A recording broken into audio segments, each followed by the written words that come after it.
Good morning guys. Ayan, mayroon tayong daing na bangus na naman.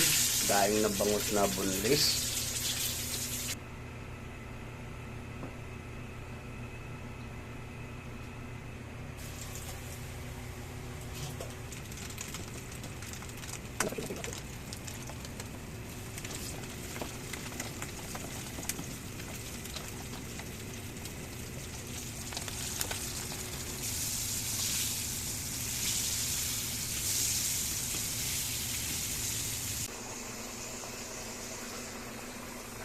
Ayan guys, mayroon din tayong binagoongan pork. Pork binagoongan. Ayan, ginisa natin sa bawang, sibuyas, kamatis, at saka bagoong. Ayan, ginisa natin yon. Tapos nilagay natin yung pork. Ayun, di ko na pinapakita guys. At saka sinasabi ko na lang kung paano lutuin. Igisa muna natin yung bagoong, bawang, sibuyas, kamatis, at saka pamintang crack. Yan, nilalagay natin. Tsaka mama-renate natin yung pork natin sa tuyo, kaunting tuyo lang para mamula-mula.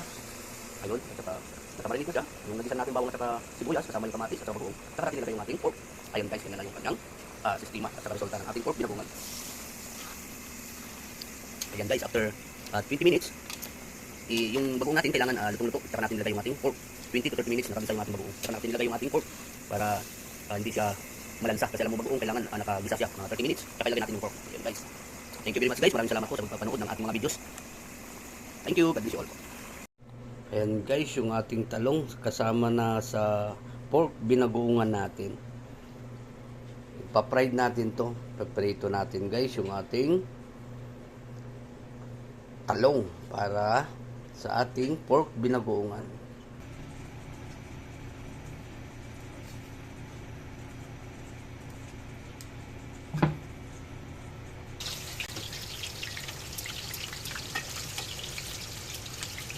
So guys, i-fry natin para kasama sa ating pork binagoongan.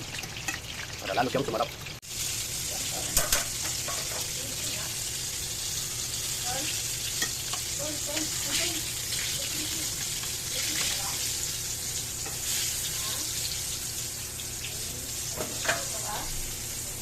Ayan na ang ating pritong talong.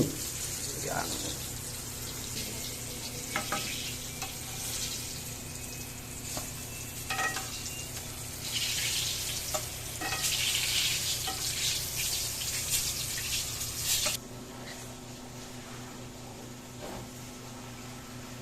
Ito na guys, babalot na tayo ng ating pork binagoongan na may talong. Ayan. Hindi mo na ako? Ha? Huwag mo na ako tayo doon? Ano to? Sinamon to? Mga plastic baso? Kasama no? To? Uy. Ito. Net.